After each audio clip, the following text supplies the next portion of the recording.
It's such a beautiful joy and honor and blessing to be part of this One Earth Live Summit and to be able to be there with you from the holy banks of Mother Ganga, from the lap of the sacred Himalayas, and to be connecting with you, coming together with you, one with you. And we are One Earth Live. And that holds all of the keys and the messages and the meaning that we need. We are one people, across every border and every boundary of race, of religion, of color, of creed, of country, of culture. We are one. Coming together now across continents, across oceans. These beautiful technological feats just remind us, give us this opportunity to actually remember and experience that truth of who we are, which is one. One. And we are the earth. As we're learning these days in the lockdown, as Mother Earth is healing, we realize our intricate connection to Mother Earth, to the planet. And of course, we are live. Not just alive. Yes, our bodies are, by God's grace, still functioning. The blood is still pumping, the heart is still pumping. But we are live. More than just alive in the body, more than just live via the internet. We are actually alive, live, in the deepest and the highest meaning, inside of us, awake, really awake to and connected to and one with and in life with and in love with. Life, that pulsing, breathing, spirit-filled life of ourselves, of the planet, of each other. So we are one. We are the earth. And we are live and alive within ourselves and together. So I'm so happy to be able to be here with you. And as we think today and as we meditate today on where we are with this tragedy, with this pandemic, with this virus, so many people are suffering. Not just the physical suffering, we know that. We know the situation of our doctors and our nurses and our frontline workers. But aside from them, the people at home are suffering. Stress, tension, worry, fear bordering on terror,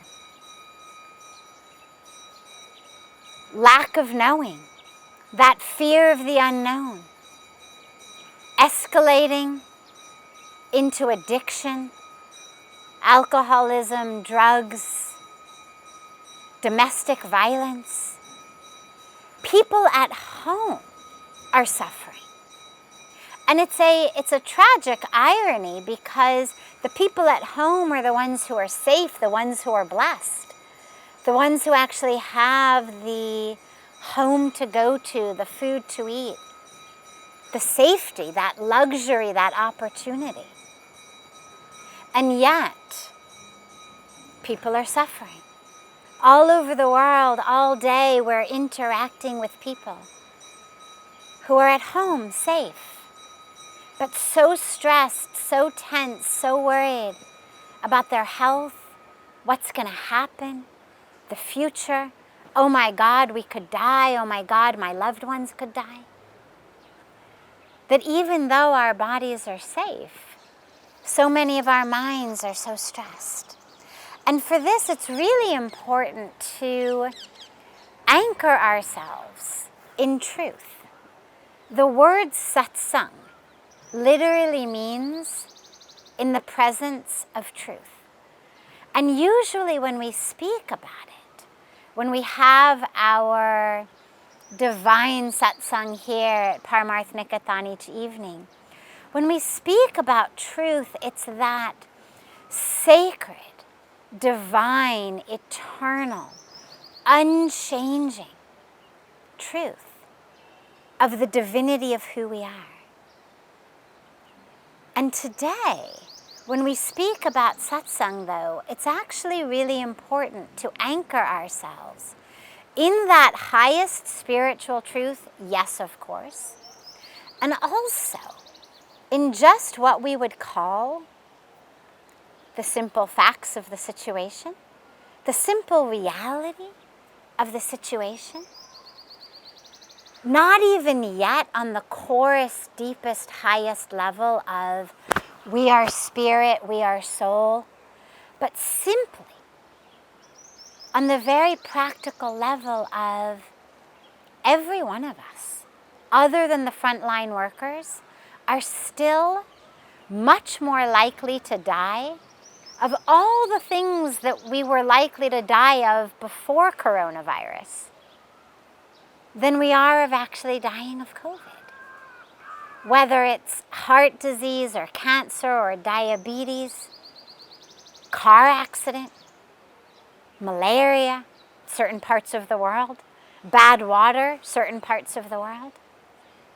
Every one of us, regardless of where we live, unless you are out on the front lines in a hospital, we're all still much more likely to die exactly the same way that we were likely to die 4 or 5 months ago.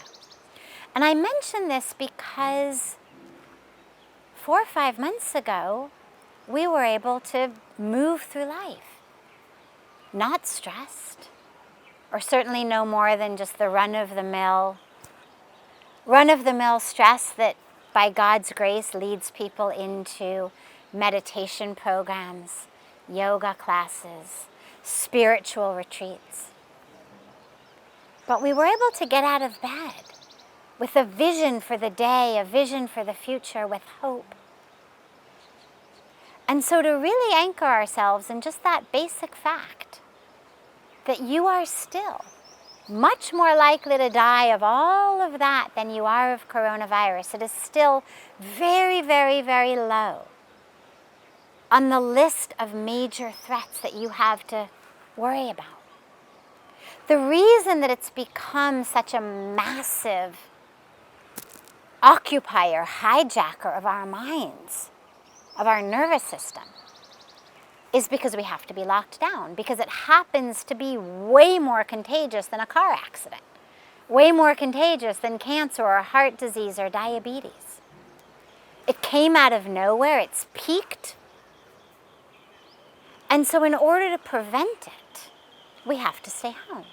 But we were already doing as much as we could to prevent dying of heart disease and cancer and diabetes and car accidents. And so this is just a much more drastic, much more difficult, much more challenging, much more universally applicable necessity in the moment. But that doesn't mean that actually this is the greatest threat to you. So remember, all of what I'm doing is just what I need to do to stay safe and healthy, to protect others. But that doesn't actually mean that this is that great threat. It's also really important to anchor yourself in a beautiful truth of this moment, which is that which goes on in our minds, our thoughts, our beliefs, our feelings, our emotional and mental and psychological state, our spiritual connection actually plays a huge role in our immunity. We actually now know that our emotional chemicals of our brain, the neurotransmitters that are secreted in our brain, associated with different emotional states, that they talk to our immune system. And so, for example, we know that norepinephrine binds to the same receptors that the normal virus, not the coronavirus, but the normal virus of the normal flu binds to. And the reason that that's important is, if due to your mental and emotional and psychological and spiritual state of bliss, of joy, those receptor sites are full of norepinephrine, they're actually much less likely to be able to be impacted by the normal virus that hits most of us with the flu. And I share that because what we know, that's just one way. But we have so many beautiful scientific studies showing us how what we think, what we feel, actually changes our immunity, actually talks to, impacts our immune system. So while you can't necessarily control who sneezes on you, I mean, you can if you properly stay home, isolate, maintain your social distance. Nonetheless, someone could sneeze. Nonetheless, someone could cough. But rather than driving ourselves crazy thinking about that, if we actually engage in the spiritual practices that heighten that immunity, that fill us with joy, with bliss, with love, with faith, not only do we feel better, but it actually strengthens our immune system. So not being stressed not only feels better in the mind, not only keeps us happier in ourselves and in our families, keeps us free of the addictions and beating up on each other, going numb from Netflix, but it actually improves our immunity. It actually keeps us healthier in the body. Yesterday was this beautiful day of Mother's Day. And I mention it because on Mother's Day, when we think about the mother, one of the most powerful aspects of the mother is in her arms, everything is okay. We trip, we fall, we skin our knee, we get scared, we get hurt. Mom comes and she swoops us up. And suddenly it's okay. The knee may still be bloody, but inside we are okay. And yesterday on Mother's Day, we were all meditating here at Paramarth Nikethan on that presence of the Divine Mother. And to realize we are in the lap of the Mother, not just those of us sitting here physically, but all of us. That Divine Mother is everywhere. That Divine Mother is there for all of us, holding us, carrying us, protecting us. And so allow yourself, we'll end actually with a meditation together, but allow yourself really to exhale and realize you're in the arms of the Mother. This isn't all up to you. Yes, we all have to do our best. We follow the rules, we stay home, we maintain our social distance, we don't go out, we wear a mask. But that's just us having to uphold our duties. But we're being carried by the Mother in her arms. And I think that a lot of this today is actually about us finally learning that message that the Divine Mother has been trying to teach us, which is we are one. You are not separate. We are one. When we celebrated Earth Day recently, it was so deeply palpable to me on the banks of the sacred Mother Ganga, sitting here in the lap of these sacred, holy, beautiful mountains, that Mother Earth literally was saying to us, just sit down and shut up and go to your room and don't come out until you learn your lesson. As mothers, all of those of you who are mothers, you know the exasperation. If you're teachers, you know the exasperation. If you've ever babysat, you know the exasperation of loving the child and having done everything you possibly can to get him or her or them to just do what you know they need to do. And they don't listen. And so finally, in exasperation, you say, just sit down and shut up. Just go to your room. And don't come out until you learn your lesson. And as we're seeing Mother Earth healing, really healing, and not even just healing, celebrating. Here in India, we've got elephants on the road, literally bathing in Ganga, coming out into the streets and bathing in Ganga. Animals are taking over the streets, coming out of the forests. It's exquisite. Mother Earth is celebrating.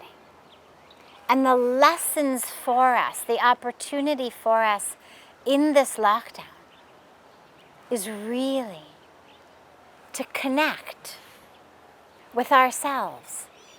But not just that lowercase s self of like, who am I as a male or female of this age, this profession, this culture, this color, this religion, this race. But our capital S self, the truth of who we are, that is one with the divine, that is the divine, that is one with the Creator and one with the creation. And ironically, we had to be separated in order to have that experience. In the midst of crowds of hundreds and thousands, we lived in illusions of separation. And now, isolated, separate, in our rooms, in our apartments, in our homes, we're connecting.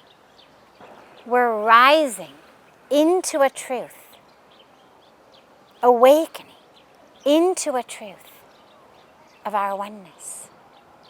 And that's the lesson, and that's the opportunity. And as we awaken, as we rise into this truth that we are one. One with each other, yes.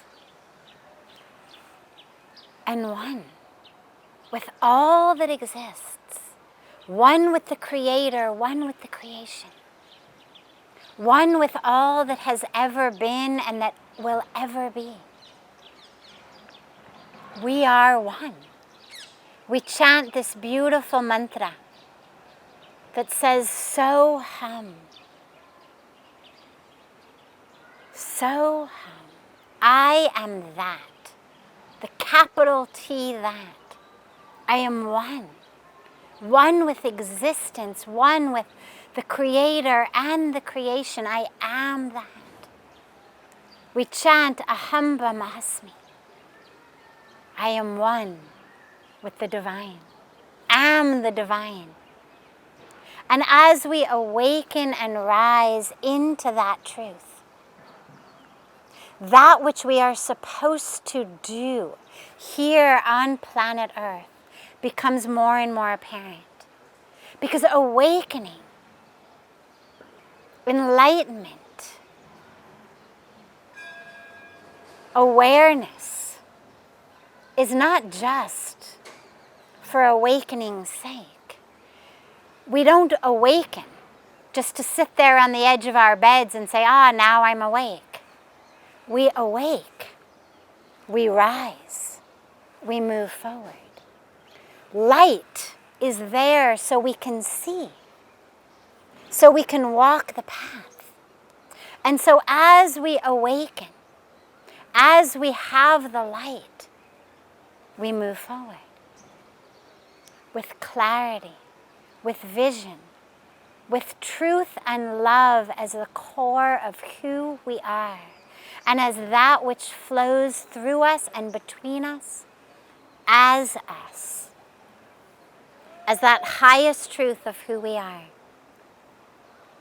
And we live in that place of consciousness that is the love and is the truth and is the oneness and is the embodiment of the love and truth and oneness in action, in service.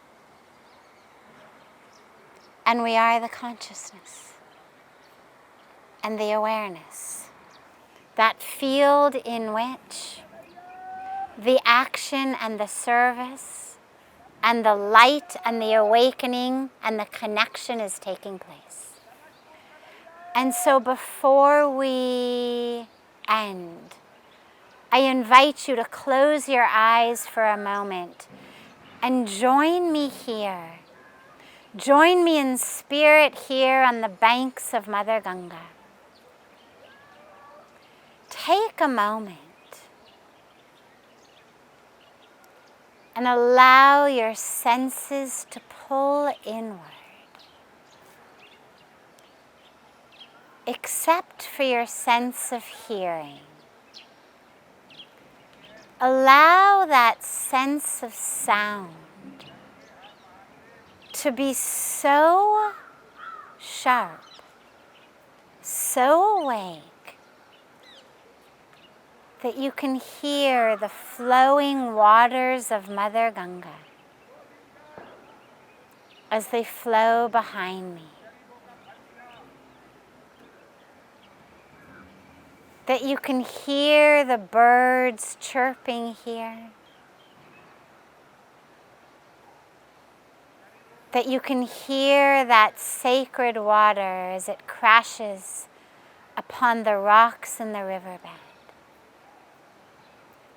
Allow your awareness,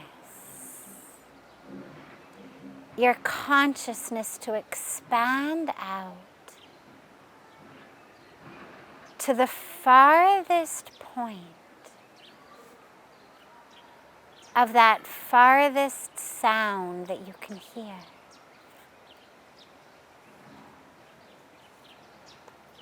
Can you hear the waters of Mother Ganga?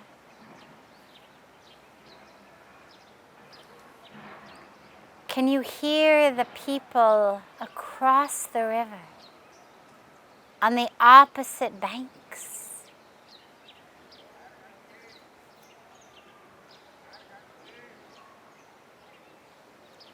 Can you hear the bells ringing in a temple somewhere up or down the river?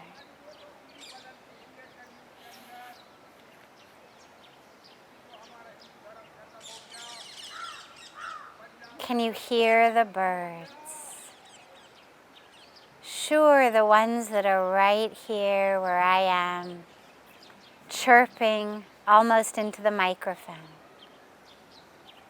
But can you hear the ones flying over Mother Ganga?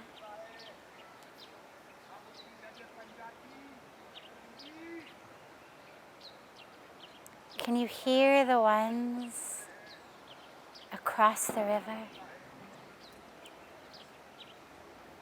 Allow your consciousness and your awareness to expand. Allow the expansion to go farther and farther. all the way out to that farthest sound that you can hear, so that the consciousness is not only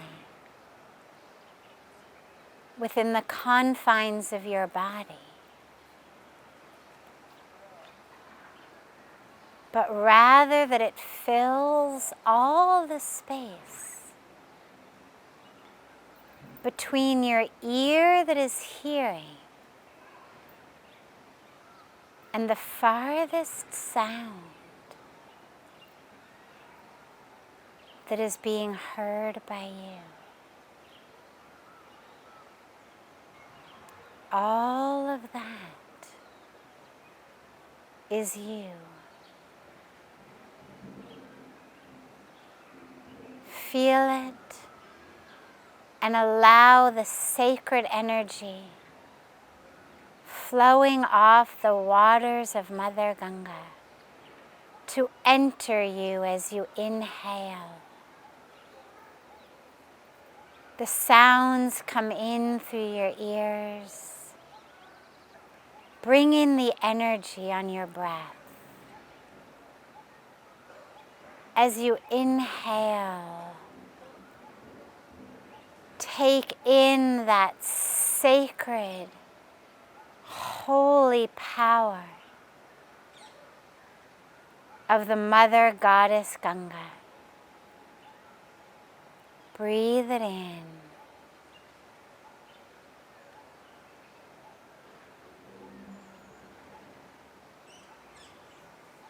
Let it carry you to wakefulness. Let it fill you with light, with truth, with the power of awakening, the power of enlightenment, the power of knowing. Not learning, but just knowing. Feel that knowing. Feel that power. Feel that energy.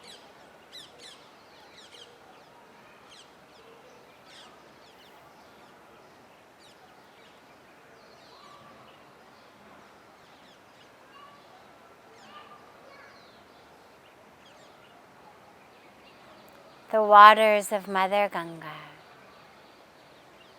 flow in you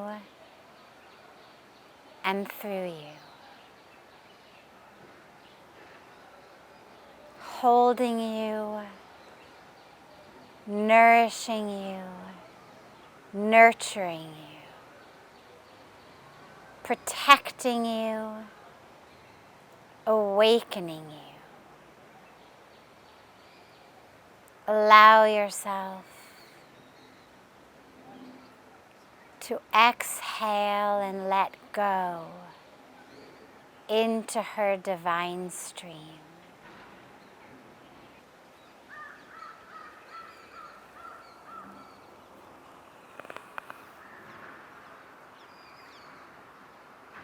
Namaste.